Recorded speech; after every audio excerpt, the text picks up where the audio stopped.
The Arcane update for Orcs Must Die Deathtrap releases this week, and not only is it completely packed with content, but it's also completely free. The official Orcs Must Die YouTube channel posted this preview, so if you'd rather a 1-minute view of what's next, you can head over there. Otherwise, if you're happy to listen to me yap about this in greater detail, feel free to stick around. We're receiving a new War Mage, enemy, and NPC, as we've been previously told at the game's launch. However, what's brand new here is we'll also be receiving 3 new traps in 6 unannounced maps, which doesn't include the 7th Resort Canal map, slated for release a little later. I'll be covering this update in greater detail on launch, but for now, let's dive in to see what we'll be getting. First up, we have Gabby. The devs have been very clear she'll be coming to the game after launch, and now she's here with an incredible new outfit. Along with her new look is a new Scepter of Domination too, and she'll be bringing her own skill tree, abilities, and trap. We don't have any announced information on how she'll play yet, but the new design is very welcomed. For those who'd prefer her current design in the Fortress, while there's nothing confirmed on skins, I'd imagine you'll be able to unlock her current skin, along with her own Morning skin in one of the new maps. But we'll find out more about this later in the week. I personally love this new design, and I'm really excited to see how she'll play.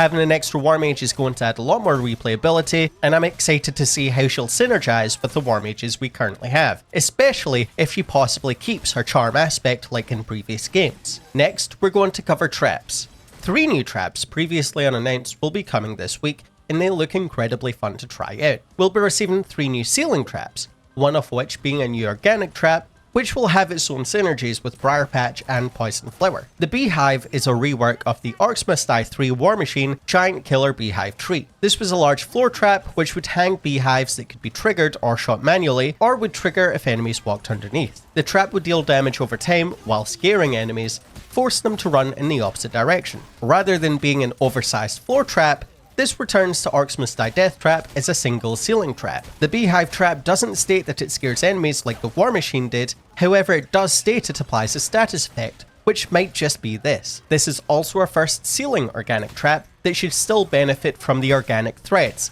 such as slowing enemies by 20% and healing the War Mage as it deals damage. I'd imagine it'll also introduce its own threads that affect the Poison Flower and Briar Patch as well. This is nonetheless a trap that seems like it'll have a lot of utility. Next up, we have the Webspinner. This is another trap we've seen previously, but works a little different now. The Webspinner used to be a wall trap that would entangle enemies in webs, slowing them down and reducing their attack speed. Now it's a ceiling trap that seems to work similarly to the gravity pillar from Orcs Must Die 3. Enemies that run underneath the trap will be entangled and suspended into the air, assumingly into a web cocoon, holding them for 5 seconds. This trap doesn't deal any damage to enemies, but suspended enemies should still take double damage from all sources. This will likely serve a similar purpose to the hookshot for filtering enemies out of a wave, but unlike the hookshot, enemies will have to run underneath the trap for it to trigger. Also unlike the hookshot, there's no clause here that states it doesn't target large enemies, which opens up a lot of potential when it comes to crowd control. If this is the case, this might be a really good anti-flyer trap, capable of targeting Cyclops mages and balloon orcs, but we'll see whether or not this is the case over the next coming days. Finally, we have the most interesting of the bunch, and that's the Orc Cannon. The Orc Cannon is a new ballista trap that will vacuum up orcs and shoot it back at enemies. If I read correctly,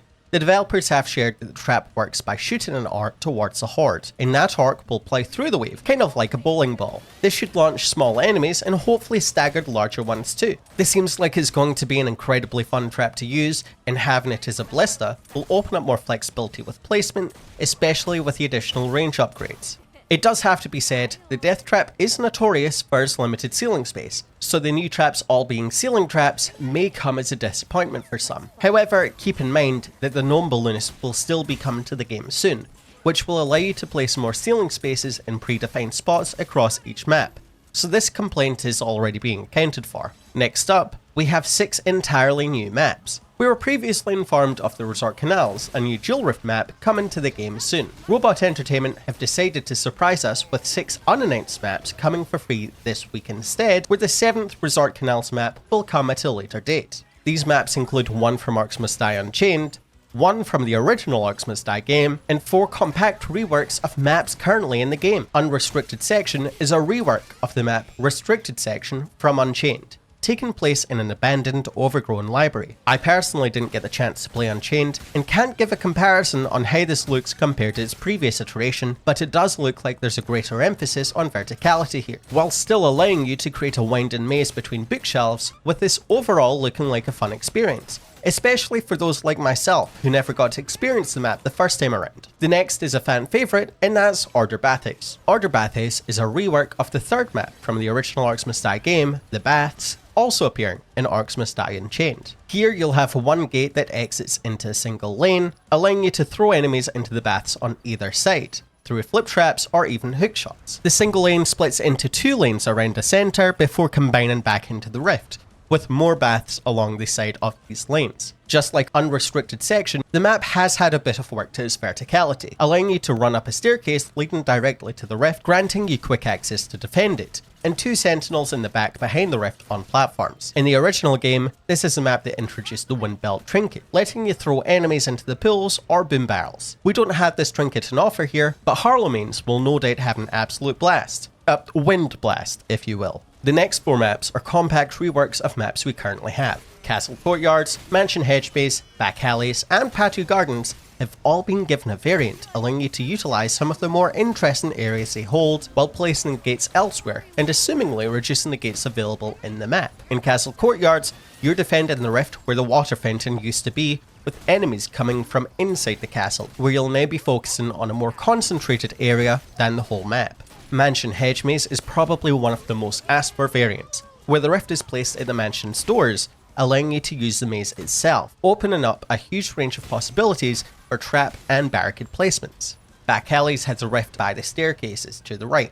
This should hopefully allow you to utilise the big pool in the centre a bit more, while giving a new, yet challenging experience. And lastly, patio gardens is another I really can't wait for, with the rift in the very centre of the library, where you'll be able to create mazes between the bookshelves and utilise the room a lot differently than before. I'm assuming for this one we'll still have 4 gates, but we can see one gate is at the top of the staircase, which leads to the original rift placement, and the other replaces an entire entrance. For the last 2 editions, we got a first look at the Unstable Orc, a Frankensteinian abomination bloated with rift magic. This guy is going to be an absolute tank, making it very difficult to take them down. You're also going to want to watch your step. Kill these guys when they're too close, and they'll explode and damage all war mages in range. Kalos, Sophie, and Harlow players are going to want to be careful with them, especially when you won't be able to let your kill boxes do all the work to take them down, as these guys will disable all traps with an explosion radius too. This adds a whole new challenge to the game that's going to keep things fresh when planning your builds. And if you're worried about this new challenge up in the difficulty, this orc will likely be a distortion you can choose, similar to the other dangerous enemies like fire elementals and cobalt sappers,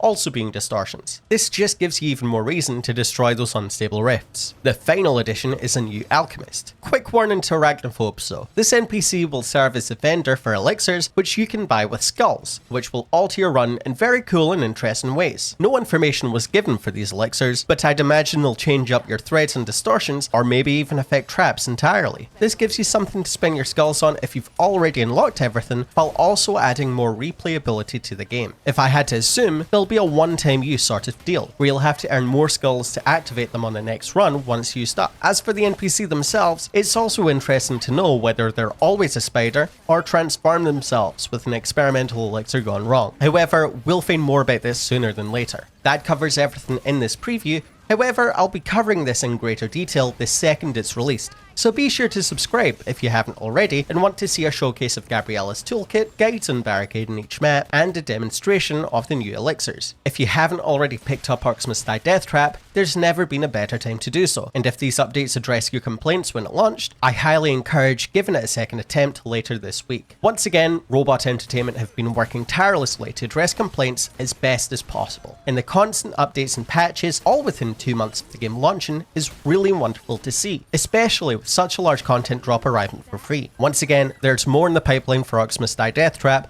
with Resort Canals and the Gnome Balloonist coming a little later, so this isn't the last of the new content, and I'm sure there's going to be much more down the line too. If you want to keep up to date on all the latest information, be sure to join the official Orcs Must Die Discord, where you'll hear everything you need to know about these updates. You can also join my Discord in the description below if you'd like to stay notified on any Orcs Must Die content I post and any updates on general content too. I've been RobinVouz, thank you so much for watching my video, and I hope you have a wonderful evening. Better yet, I hope you enjoyed the huge update coming to Orcs Must Die Deathtrap this week, and I can't wait to hear what you're most excited for. Let me know down in the comments below. Stay tuned, as there's going to be a lot more videos coming very soon.